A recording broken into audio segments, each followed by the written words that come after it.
Hello दोस्तों, ये है मिसाया की हॉरर दुनिया, जहाँ अंधेरे सिर्फ बाहर नहीं अंदर भी उतरते हैं। यहाँ कहानियाँ नहीं चलती बल्कि साए चलते हैं, छूते हैं और निकल जाते हैं। अगर आप सोचते हैं कि आप बहादुर हैं तो आइए इस सन्नाटे की दहलीज पर पहला कदम रखिए। लेकिन याद रखिए, यहाँ जो आता है वो कभी पहले जैसा नहीं रहता। तो स्वागत है आपका मिसाया की हॉरर दुनिया में। अब जो आप सुनने जा रहे हैं वो सिर्फ एक कहानी नहीं, ये किस्सा मुझे बताया गया है किसी ऐसे इंसान के द्वारा जो अब भी इस घटना के सदमे से उबर नहीं पाया। कहने को वो मेरा दोस्त है, मीन्स कॉमन फ्रेंड, मेरे फ्रेंड का फ्रेंड।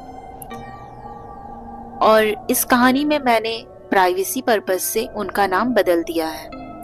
जो सिर्फ एक वीडियो बनाना चाहते थे पर उस वीडियो में कैद हो गए हमेशा के लिए। मैंने जो सुना वही अब मैं आपको सुना रही हूँ।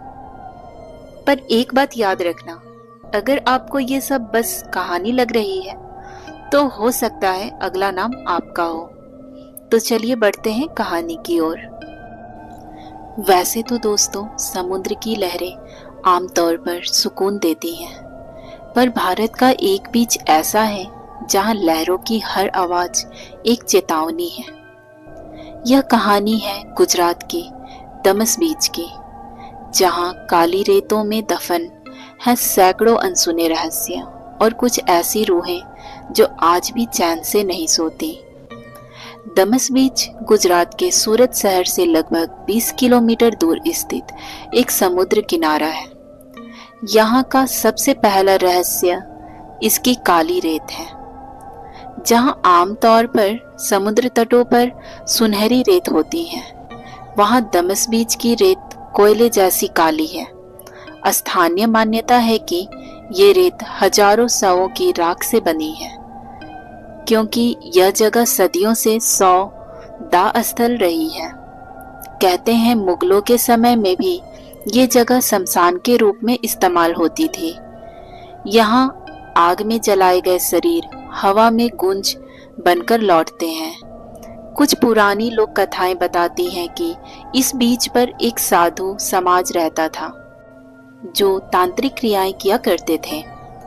आज भी कई लोगों का मानना है कि दमस बीच की रातें तांत्रिकों और रूहों का खेल बन जाती हैं। स्थानीय लोगों के अनुसार रात के समय यहाँ अक्सर अजीब चीखें, पैरों की आवाजें और किसी के पीछे चलने का एहसास होता है।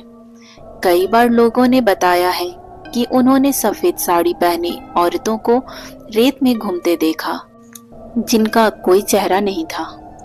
कुछ पर्यटक जो वहां रात बिताने गए वो अगली सुबह मिल ही नहीं पाए, और जो बचे वो अब दोबारा उस बीच का नाम तक लेना नहीं चाहते।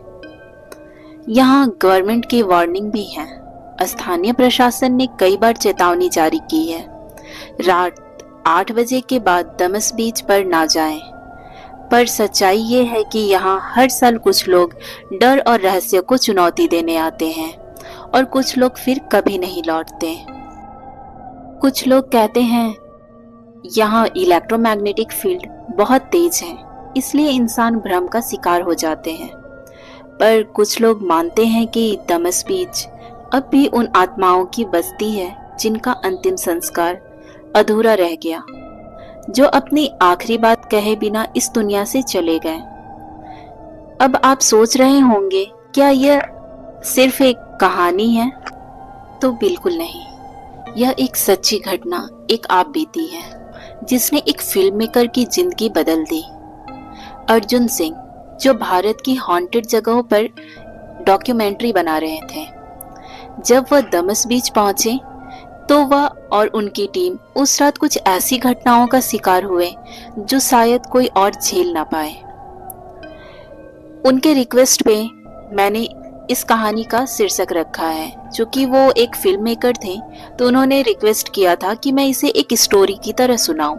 अब ये स्टोरी की तरह सुनाऊंगी तो स्टोरी का कुछ नाम भी होगा, तो उनके ही कहने पे मैंने स्टोरी का नाम रखा है वो जो लौट कर आया। अर्जुन एक ऐसा इंसान था जो डर पर यकीन नहीं करता था। उसे लगता था डर बस एक कहानी है जिसे बेचकर व्यूज कमाए जा सकते हैं। उसके पास थी एक टीम, 4 लोग सपनों से भरे, कैमरा और माइक्रोफोन लिए हुए। वे आए थे गुजरात दमस बीच के उस काले सन्नाटे को कैद करने।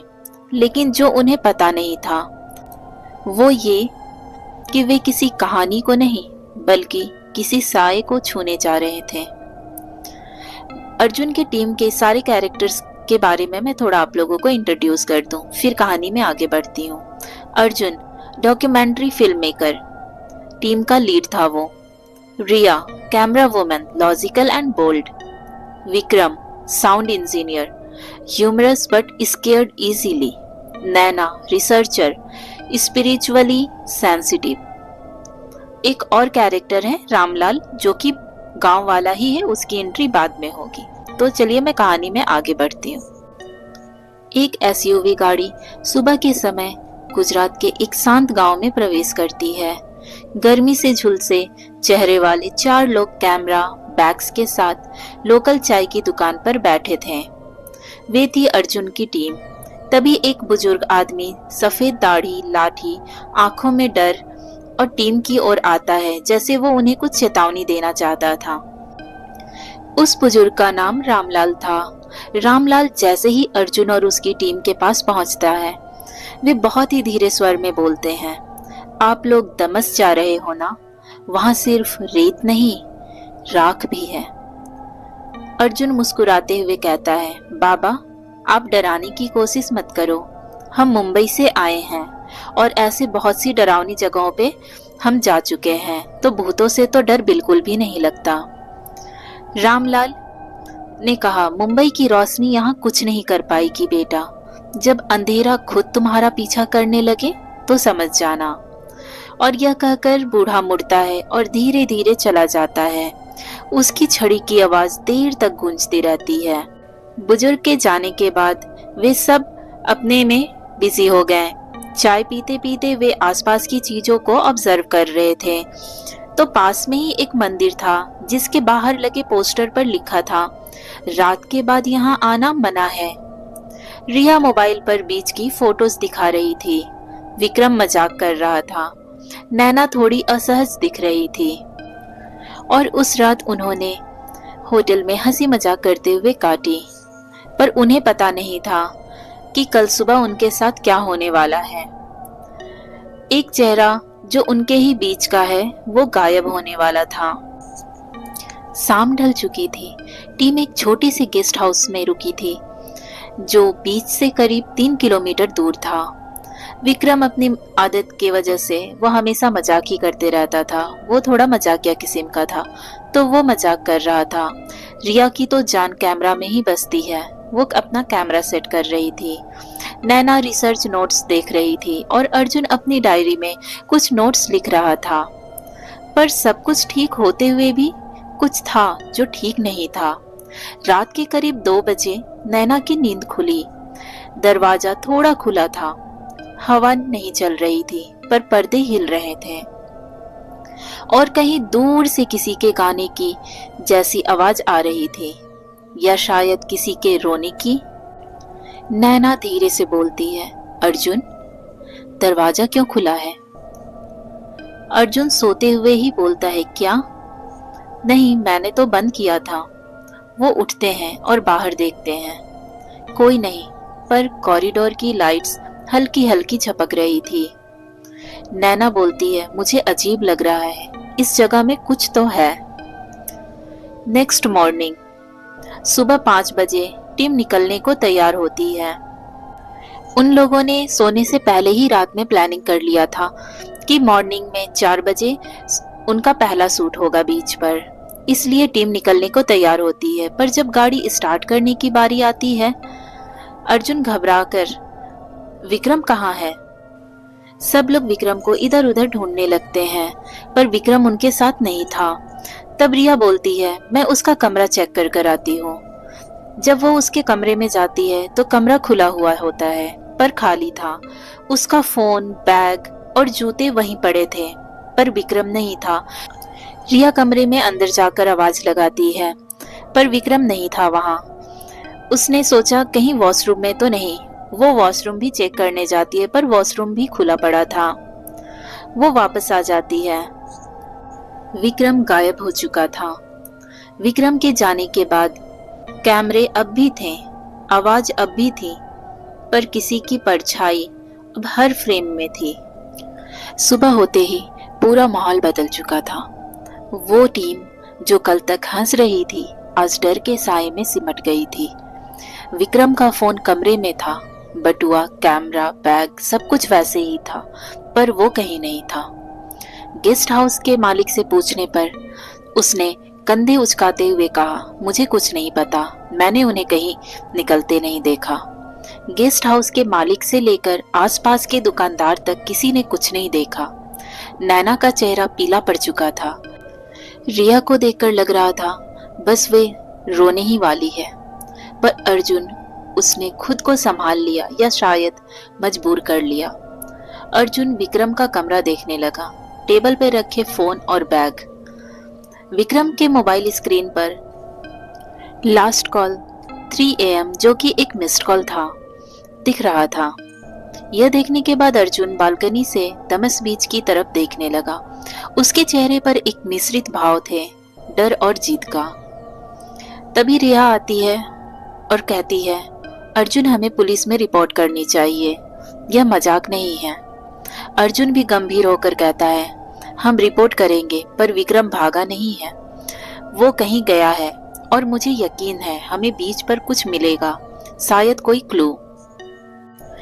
तब नैना क्वेश्चन करने के अंदाज में अर्जुन से कहती है, तुम्हें लगता है वो शूटिंग में हमारी मदद करने डोमस बीच गया है? अर्जुन अपनी आंखों में बेचैनी के साथ कहता है, शायद, या शायद कोई उसे वहां खींच कर ले गया है। जो भी हो, मैं यह शूटिंग रोकूंगा नहीं। उन्हें नहीं पता था कि वो विक्रम को ढूंढने नहीं जा रहे थे, बल्कि खुद को खोने जा रहे थे। सुबह की ठंडी हवा में समुद्र कुछ ज्यादा ही शांत लग रहा था, जैसे कोई सांसें रोक कर बैठा हो। अर्जुन ने तय किया, शूटिंग तो होगी, चाहे जो भी हो। रिया ने कैमरा सेट किया, नैना ने साउंड चेक किया, पर सबकी नजरें बार बार पीछे मुड़कर विक्रम को ढूंढ रही थी। समुद्र की लहरें धीरे धीरे आगे बढ़ रही थी और उनके बीच किसी साए के कदम दिखाई दे रहे थे, जो चुपचाप बस देख रहा था। तभी रिया की आवाज आती है, कैमरा रोल हो रहा है, 3, 2, 1 एक्शन। तब अर्जुन कैमरा की ओर फेस करके, हम इस वक्त डोमस बीच पर हैं, एक ऐसी जगह जो सिर्फ रेत और पानी से नहीं बनी, बल्कि उन कहानियों से बनी है जिन्हें कभी कोई पूरा नहीं सुनता। तब नैना रिया के कान में फुसफुसाते हुए कहती है, क्या तुमने वो देखा? रिया, क्या? नैना ने कहा, जो लहरों के पीछे से देख रहा था। रिया कैमरा स्क्रीन की तरफ देखती है, जूम करके वीडियो प्लेबैक चालू करती है। स्क्रीन पर पीछे सफेद साड़ी में कोई झलकता है, लेकिन जब वो उस दिशा में देखती है, वहां कोई नहीं था। तभी अर्जुन कैमरा लेकर वही फ्रेम बार बार देखता है। अर्जुन घबराकर कहता है, यह विक्रम नहीं हो सकता, तो फिर ये कौन है? दोस्तों, कैमरा में कैद होने वाले पल हमेशा याद रह जाते हैं, पर सवाल यह है, क्या कैमरे ने वो दिखाया जो वो देख रहे थे, या जो उन्हें देख रहा था? डोमस बीच की शूटिंग के बाद टीम होटल लौटती है। रात को सब सोने की कोशिश करते हैं, लेकिन वो रात बाकी रातों जैसी नहीं थी। समुद्र की हवा अब भी चल रही थी, पर अब उसमें एक अजीब सी नमी थी, जैसे समंदर ने किसी को छुआ हो या अपने भीतर तक भर लिया हो। सब अपने अपने कमरे में सोने की कोशिश कर रहे थे, पर नैना, उसे तो अब सपनों में भी वो आवाजें आने लगी थी जिन्हें कोई सुन नहीं सकता था। रात के 2:57 हो रहे थे। नैना नींद में बड़बड़ाते हुए बोलती है, वो वही है, मुझे बुला रही है। और वो धीरे धीरे अपनी आंखें बंद किए हुए ही बिस्तर से उठती है, बिना कुछ देखे। दरवाजा खोलती है और बाहर निकल जाती है। ये सारी चीजें सीसीटीवी में कैद हो जाती हैं। हॉलवे में नैना चलती दिख रही थी। पैरों के निशान पीछे रेत की तरह छप रहे हैं, जबकि वो होटल के फर्श पर चल रही थी। अगली सुबह रिया चौंक कर, नैना तुम बिस्तर पर नहीं थी, कहाँ गई थी? नैना घबराकर, मुझे कुछ याद नहीं। पर ये क्या? उसके दोनों हाथों में गीली रेत चिपकी हुई थी। वहां अर्जुन भी आ जाता है और धीरे स्वर में कहता है, हम में से कोई भी अब वैसे नहीं बचेगा जैसे आया था। नैना को अब तक नहीं पता था कि वो उस रात कहाँ गई थी, पर डूमस बीच को सब पता था वो कहाँ जा रही है। टीम अगले दिन दोबारा डूमस बीच पर शूट करने जाती है। सब कुछ ठीक चल रहा था। अगली सुबह फिर वही समंदर, वही रेत और वही कैमरा, पर इस बार कोई इंतजार में था। टीम ने फिर से शूटिंग शुरू की, पर उस दिन डूमस ने उन्हें बस शूटिंग ही नहीं करने दिया, बल्कि देखने पर मजबूर किया। अर्जुन पूछता है, लाइट ठीक है, सब रेडी है? नैना क्लैप देती है। Scene 14B, Dumas walk shoot, take 1। Camera चालू होता है, सब एक्टिंग शुरू करते हैं, पर तभी क्लिक, चटाक, पड़ाम की आवाज आती है और कैमरा तेज आवाज के साथ फट जाता है। स्क्रीन ब्लैक हो जाती है। रिया घबराकर कहती है, नैना वो गिर गई। अर्जुन दौड़कर आता है, देखता है, कहता है शायद हीट से हुआ होगा, कैमरा फट गया। कुछ देर बाद सब फुटेज चेक करते हैं। अर्जुन देखता है कि मेमोरी कार्ड अब भी उसमें लगा हुआ है। चलो देखते हैं क्या रिकॉर्ड हुआ। ऐसा बोलकर अर्जुन लैपटॉप में वो मेमोरी कार्ड लगा देता है। सब लैपटॉप में कैमरा फुटेज देखने लगते हैं। फुटेज में सब ठीक दिखता है, लेकिन अचानक कैमरे में एक धुंधली परछाई दिखाई देती है, एक औरत की। वो सफेद साड़ी में है, बाल खुले और कैमरे की ओर देख रही है। नैना कांपते हुए कहती है, ये कौन है? वहां तो कोई नहीं था। तभी अर्जुन कहता है, वो हमें देख रही थी कैमरा में, पर हमारी आंखों से गायब थी। दोस्तों, कैमरा तो फट गया, पर उसके लेंस में जो कैद हुआ वो अब उनकी जिंदगियों से कैसे निकलेगा?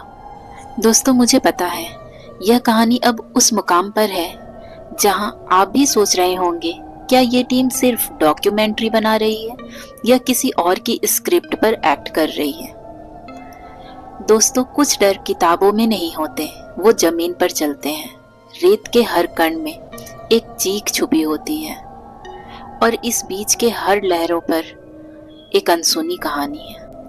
ऐसी ही एक कहानी आज अर्जुन और अर्जुन की टीम को मिलेगी, एक बूढ़े मछुआरे से। टीम अब डरी हुई है, लेकिन अर्जुन कहानी अधूरी नहीं। रात का वक्त बीच पर से सीन चाहिए थे जो रात के लाइट में ही अच्छी लगती, लेकिन रिया के कैमरे में रिया उस वक्त कैमरा लिए लहरों के बीच खड़ी थी। साउंड रिकॉर्डिंग के लिए वो लाइट का इंतजार कर रही थी। समुद्र की लहरों की आवाज, रात का सन्नाटा। तभी कैमरे के स्क्रीन पर एक परछाई सी हिली, बहुत धुंधली, जैसे कोई बहुत तेजी से पीछे से गुजरा हो। गाइस, कुछ मूव हुआ है, देखो तो। अर्जुन ने कैमरा हाथ में लिया, कुछ पल देखा और बोला, रात का इल्यूजन है शायद। हम सब थक चुके हैं रिया, काम डाउन। लेकिन रिया को यकीन था, कोई या कुछ वहां है। रिया चिल्लाते हुए बोलती है, अब बहुत हो गया अर्जुन, हम सब वापस चलें, यह जगह सही नहीं है। अर्जुन बोलता है, नहीं रिया, एक बार सब रिकॉर्ड हो जाए, फिर जो होगा देखा जाएगा। तभी एक आवाज आती है। वो आवाज कमजोर थी लेकिन गहरी थी। बच्चों। एक बुजुर्ग मछुआरा, चेहरे पर झुर्रियां, आंखों में डर था। जो देख रहे हो वो सिर्फ छाया नहीं है, असली चीज तो कभी दिखाई देती ही नहीं। ये बुजुर्ग मछुआरा बाबा रहमान थे। रिया पूछती है, आप कौन हैं बाबा? बाबा रहमान कहते हैं, नाम में क्या रखा है? 60 साल से यहीं जाल डालता हूँ, पर उस दिन से एक भी मछली नहीं फंसी जब उस औरत को रेत में जिंदा गाड़ा गया था। बाबा रहमान सालों पहले की स्टोरी बताते हैं। साल 1965। एक औरत नाव में बैठकर समंदर की ओर जा रही थी। सुनने में आया वो माँ बनने वाली थी, पर गांव वालों ने कहा ये अपशगुनी है, डायन है ये, इसे मार डालो। और उसे मारकर समुंदर के किनारे ही दफन कर दिया गया। और जब से कोई भी औरत रात में यहाँ आई या तो लापता हो गई या कुछ ऐसा लेकर लौटी जो इंसानों जैसा नहीं था। आपने कभी उसे देखा है? नैना पूछती है। बाबा रहमान कहते हैं नहीं देखा, पर हर अमावस को एक औरत की चीख लहरों से ऊंची होती है। कभी कभी कहानी बंद हो जाती है, पर उसकी गूंज समंदर की लहरों से टकराकर वापस आती रहती है। रात के 11 बज चुके थे। सबने खाने के बाद सूट का सामान जमा किया और अपने अपने कमरों में चले गए। थकावट के बावजूद सबके मन में एक अजीब सी बेचैनी थी, खासकर रिया के, जिसने वो परछाई देखी थी। हल्की हवा की आवाज आ रही थी, गेस्ट हाउस की खिड़कियां भी हिल रही थी। रात का सन्नाटा और बढ़ती बेचैनी के साथ रिया बिस्तर पर करवटें बदल रही है। उसकी आंखों में डर है। बाहर तेज हवा चल रही है और दूर समुंदर की लहरों की आवाजों में कुछ अनजानी सी सरसराहट खुली हुई है। रिया धीरे स्वर में डर के साथ नैना से कहती है, तुझे भी लग रहा है जैसे कोई खिड़की के बाहर से देख रहा है? नैना जो अपने फोन में लगी थी पलटती है और थोड़ा चिढ़ते हुए बोलती है, रिया तू हर बात में हॉरर ढूंढ लेती है, ये बस हवा है, हम किसी जंगल में नहीं है। रिया धीरे स्वर में, लेकिन तूने देखा नहीं गेस्ट हाउस वाले कैसे अचानक चुप हो गए थे जब तूने रात रुकने की बात की थी? नैना कुछ पल सोचती है और फिर धीरे से उठकर खिड़की बंद कर देती है। और नैना धीरे से कहती है, अगर तुझे सही में अजीब लग रहा है तो हम कमरे की लाइट जला लेते हैं। वो लाइट ऑन कर देती है, लेकिन बल्ब हल्की पीली झपक के साथ जलता है और फिर खुद ब खुद बंद हो जाता है। दोनों लड़कियां एक पल को एक दूसरे की तरफ देखती हैं। रिया कांपती आवाज में कहती है, ये लाइट अपने आप बंद? नैना धीरे से, शायद वायरिंग खराब होगी। इस मोमेंट पर रिया का मोबाइल गिर जाता है और कैमरा अपने आप ऑन हो जाता है। कैमरे की स्क्रीन में पीछे खिड़की के पास एक हल्की सी परछाई दिखती है, लेकिन दोनों को उस वक्त कुछ समझ नहीं आता है। दोस्तों, उस रात जब सब सोने की कोशिश कर रहे थे, कुछ तो था जो जाग रहा था और उन्हें देख रहा था। वही पुराना गेस्ट हाउस और सुबह के करीब 6:30 बज रहे थे। बाहर हल्का हल्का कोहरा है और हवा में ठंडक भी। रिया सबसे पहले उठती है। उसका सिर भारी था, जैसे नींद अधूरी हो। कमरे में हल्की रोशनी आ रही थी। वो अपना मोबाइल ढूंढती है जो रात में गिर गया था। मोबाइल मिलते ही वह स्क्रीन देखती है। कैमरा अब भी ऑन था। वह डर जाती है और वीडियो रिकॉर्डिंग चालू कर देती है। रिया चौंकते हुए, नैना ये देख, हमारा कैमरा रात भर रिकॉर्ड करता रहा। नैना जो अभी अभी जागी थी उठकर उसके पास जाती है। दोनों फिर से वीडियो प्ले करते हैं। वीडियो फुटेज में दिखाता है रात के करीब 2:45 बज रहे हैं। दोनों सो रही हैं। अचानक खिड़की का पर्दा हिलता है, लेकिन हवा नहीं चल रही थी। कैमरा थोड़ा ब्लर होता है और फिर एक सांवली सी आकृति सामने आती है, जैसे कोई महिला लंबे बालों के साथ हो। आकृति खिड़की के पास रुकती है और फिर एकदम झटके से गायब हो जाती है। नैना यह देख बहुत डर जाती है और डरते हुए बोलती है, ये कोई मजाक नहीं है रिया, ये क्या था? रिया धीमे स्वर में कहती है, नैना, हमने सच में कुछ ऐसा देख लिया है और अब वो हम पर नजर रखे हुए है। दूसरे कमरे से अर्जुन आता है और दरवाजा खटखटाता है और पूछता है, तुम दोनों ठीक हो? मुझे रात कुछ अजीब सा लगा, नींद ही नहीं आई। रिया दरवाजा खोलती है और तुरंत अर्जुन को रात की बात बताती है और वो वीडियो दिखाती है। अर्जुन यह देखकर गंभीर हो जाता है और कहता है, अब बात मजाक की नहीं है, हमें इस जगह को लेकर और जानना पड़ेगा। और अर्जुन कैमरा ऑन करके वीडियो देखने लगता है। तभी वीडियो पॉज करता है और जूम इन करता है वो देखता है खिड़की के बाहर जो आकृति दिख रही थी, उसकी आंखें सीधे कैमरे की ओर देख रही थी, जैसे उसे पता था कि वो रिकॉर्ड हो रही है। दोस्तों, कभी कभी जब आप किसी जगह के रहस्य को छेड़ते हैं, वो रहस्य आपको ही पकड़ लेता है। यही हो रहा था इन लोगों के साथ। इस घटना के बाद अर्जुन, रिया और नैना अब इस जगह की सच्चाई को जानने के लिए आसपास के गांव में निकल पड़ते हैं।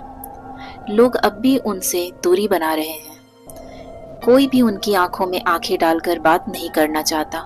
एक बुजुर्ग मछुआरा इशारा करता है एक पहाड़ी के किनारे बने पुराने मंदिर की तरफ। अगर जाना है तो उस बाबा के पास जाओ, वही सब जानता है।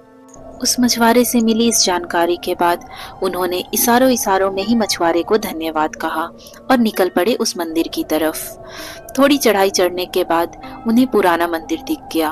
पुराना मंदिर खंडर जैसा, लेकिन अब भी एक हल्की धूप वहां पड़ रही थी। मंदिर के अंदर बैठे हैं एक बूढ़े पुजारी, बाबा देवनाथ, जिनकी आंखों में गहराई है और चेहरा बेहद शांत।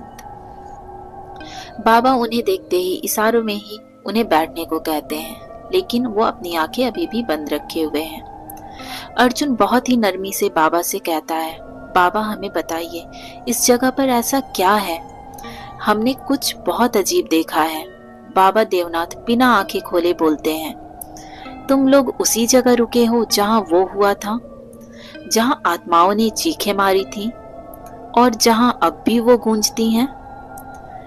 बाबा देवनाथ धीरे लेकिन गंभीर स्वर में पहले की स्टोरी सुनाते हैं। बहुत साल पहले अंग्रेजों के जमाने में डूमस बीच सिर्फ एक बीच नहीं था, ये एक मृतकों की शमशान भूमि थी। यहाँ जलती चिताएं बुझने से पहले ही कई लोगों की आत्माएं अधूरी रह गई थी। फिर एक रात एक अंग्रेज अफसर ने इस जगह को हॉलीडे हाउस बनाया, उसी जगह जहां तुम ठहरे हो।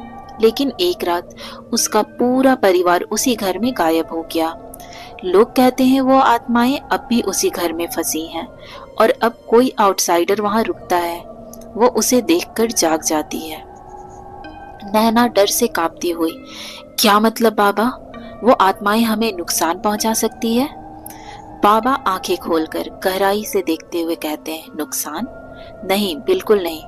वो तुम्हारी यादों को चुरा लेती है, तुम्हारे सपनों में उतरती है और फिर तुम्हें खुद से जोड़ लेती है हमेशा हमेशा के लिए। रिया अर्जुन की ओर देखती है, हमारे साथ जो हो रहा है वो सब बाबा सच कह रहे हैं। बाबा धीरे से उठते हैं, मंदिर के कोने से एक लाल धागा और भभूत निकालते हैं।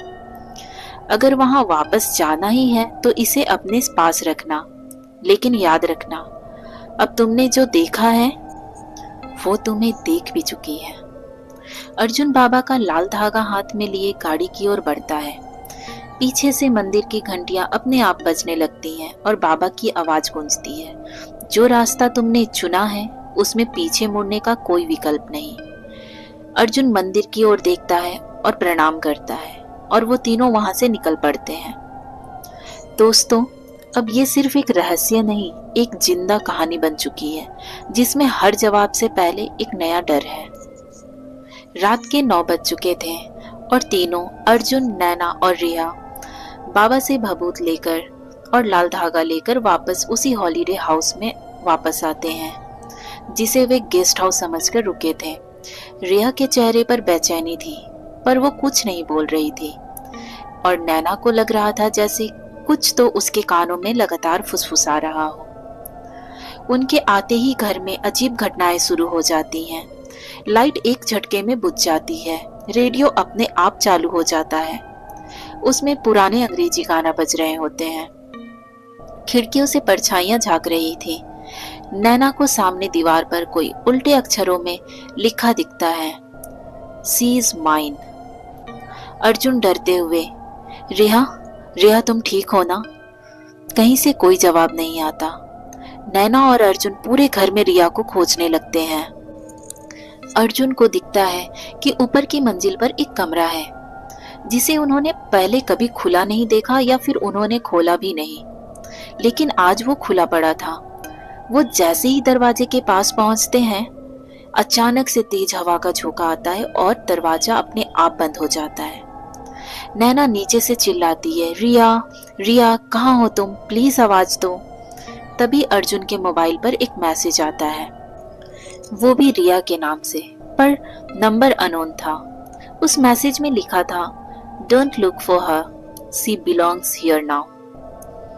नैना दौड़ती है पूरे घर में और रिया को आवाज लगाती है और एक पुराने शीशे के सामने वो रुकती है जहाँ पे उसे रिया की परछाई दिखती है। लेकिन जैसे ही वो पीछे मुड़ती है वहाँ कोई नहीं होता।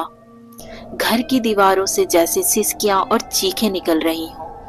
नैना को दिखता है रिया का दुपट्टा एक कोने में पड़ा है, उस पर खून की हल्की निशान है। अर्जुन फ्रस्ट्रेट होकर चीखते हुए चिल्लाता है, रिया रिया तुम कहाँ हो।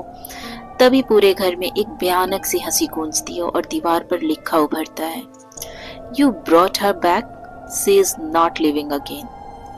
अर्जुन और नैना एक दूसरे की ओर देखते हैं और भय से कांप रहे होते हैं। घर की हर दीवार पर अब वही शब्द चमक रहे होते हैं, शी इज माइन।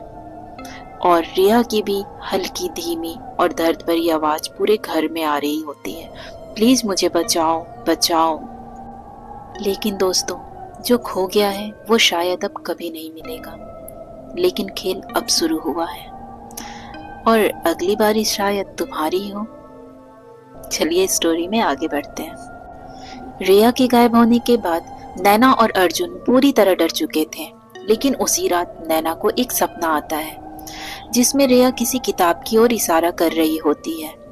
अगली सुबह अर्जुन और नैना उस स्टोर रूम की तलाशी लेने का निर्णय लेते हैं। वे स्टोर रूम में पहुंच जाते हैं। कमरे से बहुत गंध आ रही थी, जैसे कई सालों से वहां कोई नहीं गया हो। पुराने ट्रंक, धूल से भरी अलमारियां और दीवारों पर फफूंद। उन्हें एक पुरानी डायरी मिलती है।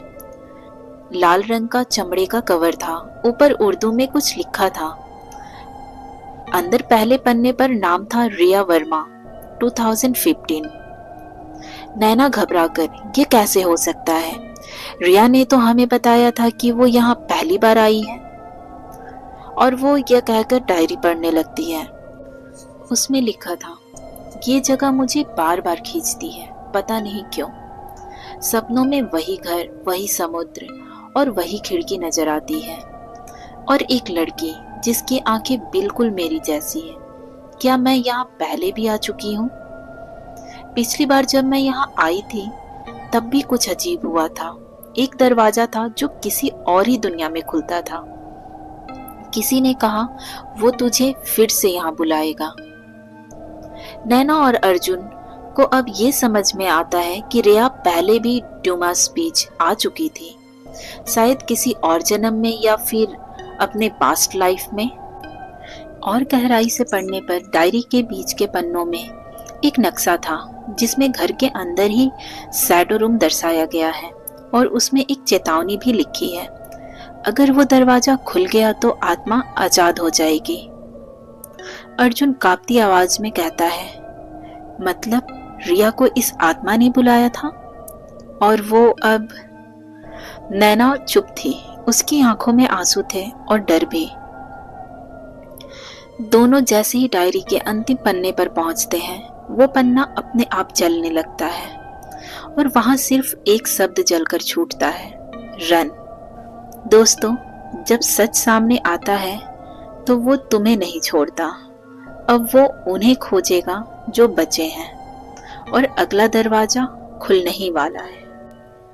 नैना और अर्जुन उस नक्शे को ध्यान से देखते हैं। उन्हें एक बुक शेल्फ दिखती है जिसके खिसकाने पर पीछे एक गुप्त सीढ़ी नजर आती है। सीढ़ियां सीधे ले जाती हैं अंधेरे और ठंडी हवा वाले एक पुराने तहखाने की ओर। अर्जुन धीरे से कहता है, क्या तुम तैयार हो नैना?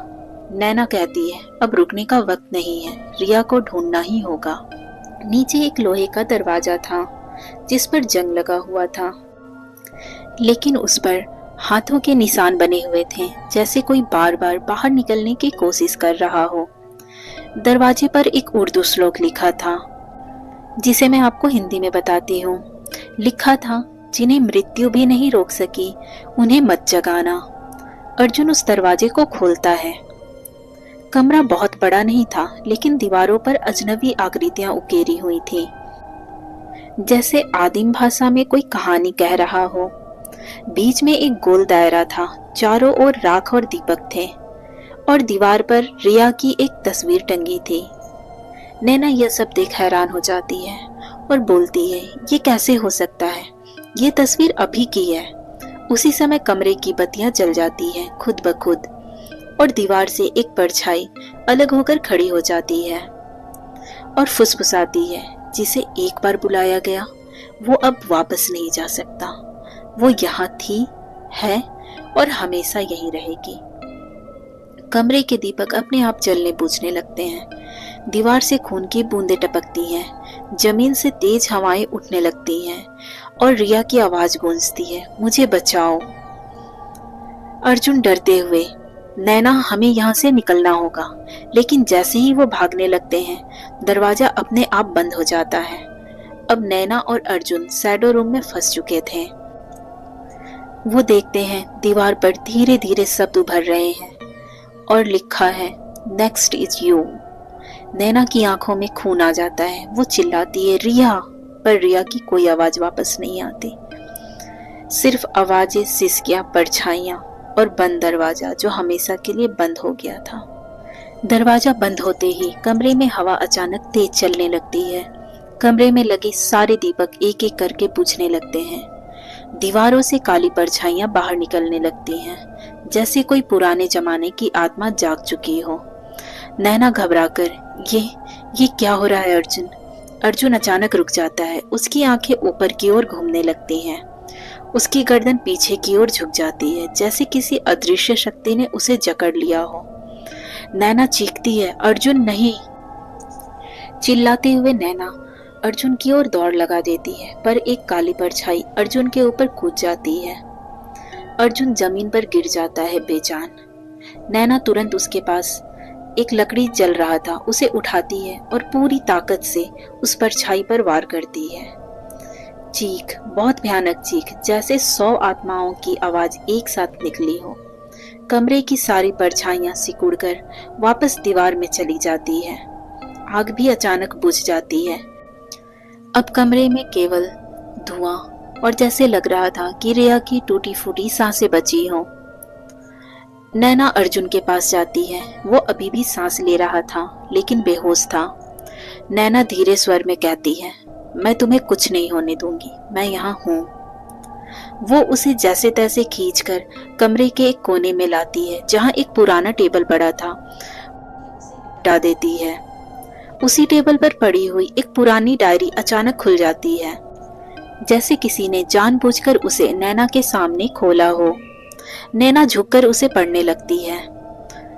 उसमें लिखा था, तुमने उसे जगा दिया है, अब तुम्हें ही उसे सुलाना होगा, या फिर हर दरवाजा, हर आत्मा, हर शरीर उसकी भूख बन जाएगा। नैना फर्श पर बैठ जाती है।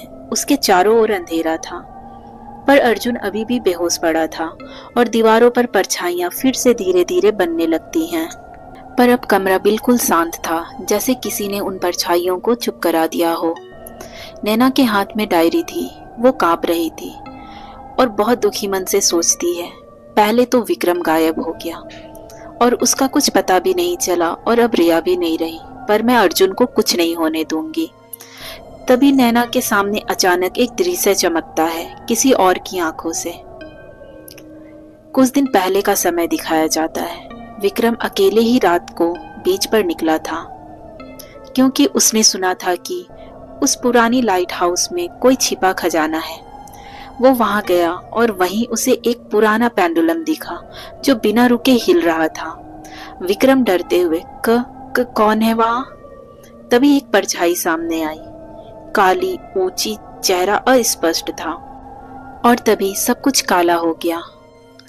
विक्रम की आत्मा एक कैदी बन चुकी थी उस आत्मा निकलने वाले लाइट हाउस में। अचानक से नैना की आंखें खुलती है। अब वो प्रेजेंट टाइम में वापस आ चुकी थी।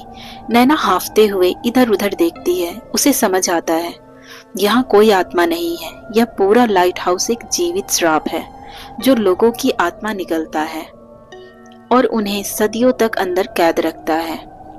विक्रम, रिया अब उसी जीवित पेंडुलम के हिस्से बन चुके हैं। नैना को समझ आता है अगर कोई इस चक्र को तोड़े तो बाकी सब आजाद हो सकते हैं, लेकिन कीमत होगी एक जिंदा आत्मा का पूर्ण बलिदान। वो अर्जुन की ओर देखती है जो अब भी बेहोश था। नैना धीरे से कांपती आवाज में कहती है, तू बचेगा अर्जुन, मैं बचाऊंगी तुझे, क्योंकि तुझे ये सच्चाई पूरे दुनिया को बतानी है। लेकिन मुझे इन सब का अंत करना होगा। वो पेंडुलम के पास जाती है, अपने गले से माला निकालती है और उस पेंडुलम के भीतर डूब जाती है। पेंडुलम जोर से बजता है, एक चीख निकलती है, फिर सब कुछ शांत हो जाता है। अगली सुबह अर्जुन को बाहर रेत पर होश आता है। उसकी याद में सिर्फ हल्की हल्की धुंध थी, रिया की चीखें, विक्रम की आवाजें और नैना की आंखें। लेकिन अब कुछ नहीं बचा था। वो उठता है, देखता है पूरा लाइट हाउस शांत है, अब कोई आवाज नहीं। एक आखिरी बार मुड़कर देखता है, ऊपर की टूटी खिड़की में एक धुंधली परछाई दिखाई देती है। शायद वो नैना थी या कुछ और। अर्जुन वापस अकेले ही मुंबई लौट आता है। कुछ दिनों बाद अर्जुन एक इंटरव्यू में बोलता है, मैं नहीं जानता क्या सच था, क्या सपना, पर विक्रम, रिया और नैना अब कभी नहीं लौटेंगे। बस मैं बचा, और अब हर रात मेरे सपनों में वही लाइट हाउस, वो परछाई और वो पेंडुलम आता है। तो दोस्तों, ये थी अर्जुन और उसके दोस्तों की वो कहानी जो एक रहस्यमय बीच पर सदा के लिए खो गए। एक ऐसा सच जो शायद कभी सबको ना पता चल पाए, लेकिन अर्जुन की आंखें अब भी डरती हैं और उसकी आंखों में एक सवाल है, आखिर क्यों? और शायद अगली बार वो जवाब ढूंढने फिर जाए, या शायद आप ही किसी रहस्यमय जगह पर जा बैठे। तो सावधान रहिए, क्योंकि ये सिर्फ कहानी नहीं, मिस साया की हॉरर दुनिया में हर साया कुछ कहता है। अगर आपको ये कहानी डरा गई हो या सोचने पर मजबूर कर गई तो लाइक करें, शेयर करें और सब्सक्राइब करना ना भूलें। मिस साया कहानी सुनाने की दुनिया में थोड़ी नई है, तो छोटी मोटी गलतियां भी हो सकती हैं दोस्तों, तो प्लीज़ उसे कमेंट में आप बता सकते हैं और हमें सपोर्ट करें, क्योंकि इतनी कहानी बनाने के लिए हमें बहुत मेहनत करना पड़ता है। तो इसलिए हमसे जुड़ जाइए और चैनल को सब्सक्राइब करना ना भूलें, क्योंकि अगली कहानी आपके ही शहर से हो सकती है। तो अगली बार फिर मिलेंगे एक नई सच्ची और नए डर के साथ। तब तक के लिए डरते रहिए, सॉरी, डरना बिल्कुल भी नहीं है। तब तक के लिए हंसते रहिए, मुस्कुराते रहिए और अपना ख्याल रखिए।